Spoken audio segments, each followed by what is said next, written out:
Pinaghahandaan na umano ng ABS-CBN ang gagawin na hakbang nito sa nalalapit na pagtatapos ng kontrata sa kapatid network. Ayon sa source, ay hindi na nga mag-renew ang TV5 sa ABS-CBN Studios pagkatapos ng 5 years na kontrata nito. Maaalalang ang deal na ito ay nagpatuloy sa paghahatid ng TV5 at ABS-CBN ng top-rated na araw-araw sa kanilang mga palabas.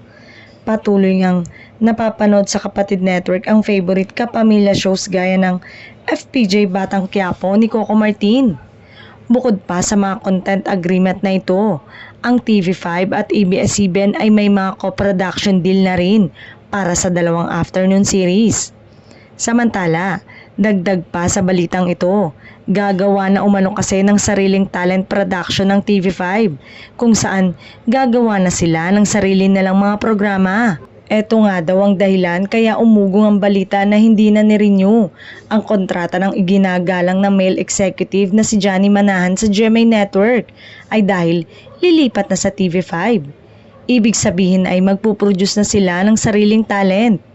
Malaki nga ang magiging epekto nito sa ABS-CBN dahil marami ang palabas na maapektuhan at hindi na mapapanood sa kapatid network.